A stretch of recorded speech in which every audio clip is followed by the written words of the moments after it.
Good evening, ladies and gentlemen. I'm Trini, I'm an alcoholic and I'm an addict. And when I was asked to do this, thought to myself, it's such second nature to me that addiction is a disease. That is how I've dealt with having a healthy life today, by knowing that. So like Dominic, all I can tell you is my personal experience. And I grew up in a very normal home. I have 5 siblings. I have a grandfather who was an alcoholic and an uncle who was an alcoholic who died of this illness. And when I grew up, I was the youngest of these 6 kids, 2 different marriages. And my oldest brother toyed with drug addiction on and off and decided his addiction became marriages because he has 6 of them to date.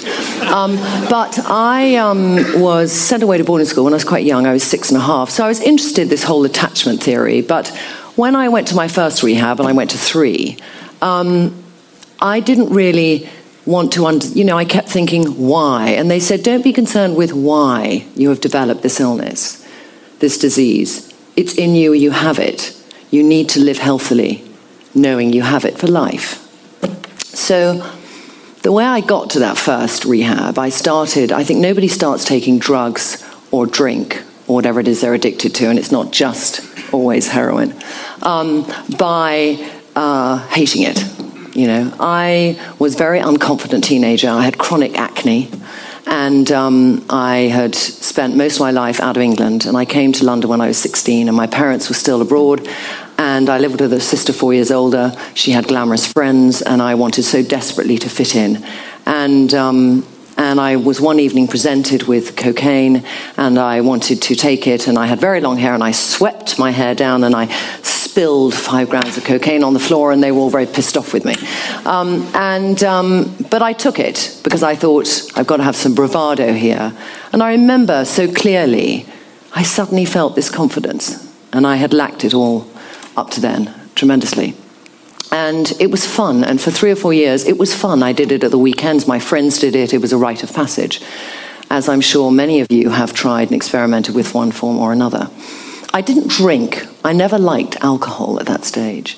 And then a few years later, it began to be fun and it began to be a bit of a problem. But I still thought it was fun, but it was beginning to cause problems in my life. And I got to a stage where my family felt I had changed, my personality had changed, and I had some explaining to do of various things I had done. And I remember sitting at the dining room table, my brother who's in the audience tonight, and I thought, I'll cop it. Because it's a great way of getting out of all the shit I've done. And I said, actually, I take drugs. And they were horrified. And my father said, well, now you've told me, you can stop. And my brother said, I don't think it's going to be that simple. So I went off and I thought, I've told them, let me try that stopping. And for a few weeks I stopped. And then I was in a situation again, and I went out and I started again. And a few months later, I overdosed and I went to St. Stephen's Hospital. I woke up. And my mother drove me to a rehab, and this was about 28 years ago. I was 21, and I knew I had a problem. I knew it controlled my life, but I stayed there for 3 weeks. I still wanted to impress people because I was an insecure girl. And so I showed a porno movie on April Fool's Day. I thought it'd be funny, and some people were insulted by it, and I was thrown out of the rehab. I came back to London. People said, go to 12-step meetings, because there you will find a community of people like you, and we found that community helps people get well. But I didn't have anything. So I'd go to a meeting late, I'd sit at the back of the room, I'd hear these stories, I felt very apart from it, and I'd leave early. So I had no attachment to any of that 12-step. And after about 3 months, I was presented in a situation where somebody offered me some drugs, and I thought, why not? I'd had a drink, because I hadn't thought I had a problem with alcohol, I'd always hated it. But over the next 5 years, I developed a problem with alcohol, and I had a bottle of vodka a night, and I took cocaine, and I took pills. And I started to get into trouble. Kind of trouble didn't end in prison. It ended in losing many jobs that I pretended were better than they were.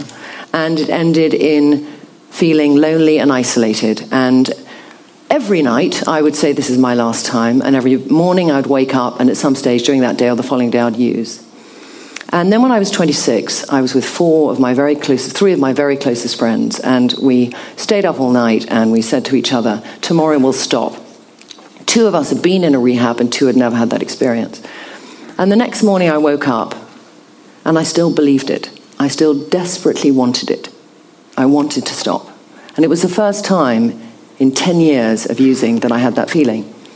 And I called up a psychiatrist I'd occasionally seen, and I said, I need to get away. I just need to get away. So I went away. I left London for a year. I did 7 months in a primary care centre, and then I went and did 6 months in a halfway house in Weston-super-Mare. And I started my life again. And I remember I came back to London, and I had nothing to fill that hole.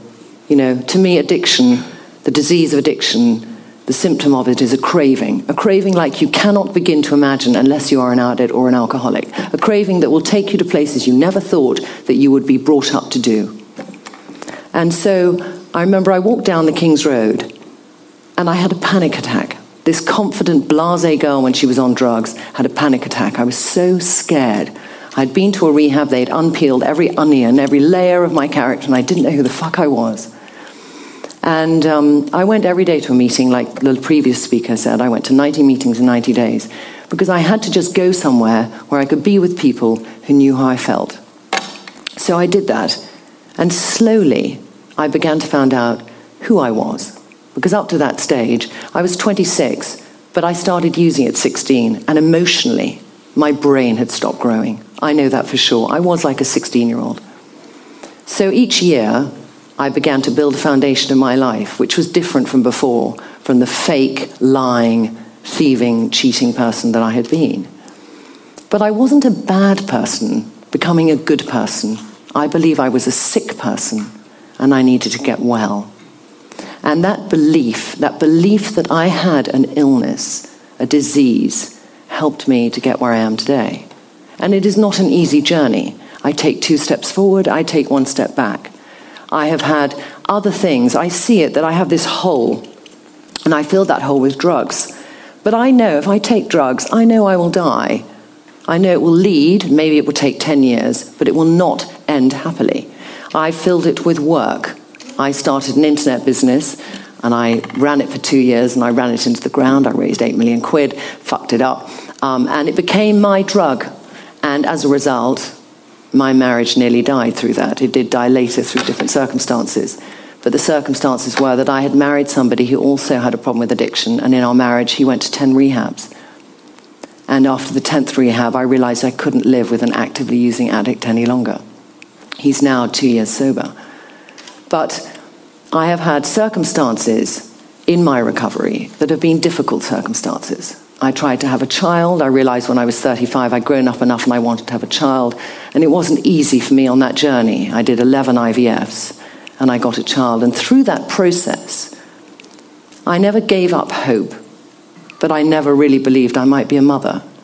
But what kept me going was being able to go to a meeting and talk with people who've been through they had addiction, they have addiction, they are in recovery, they're leading a life to the best of their ability. And that kept me going. And I have people in my life today who might say to me, you're quite successful, you've made something of your life, why do you still need to go? And to me it's like the diabetic with insulin. If that diabetic stops taking insulin, they will die. And I believe, a day at a time, if all I do is stop using the primary drugs that could kill me, but I knew nothing about the mental disorder in my brain, at some stage my life will regress and I will have a greater chance of not living that long. Thank you.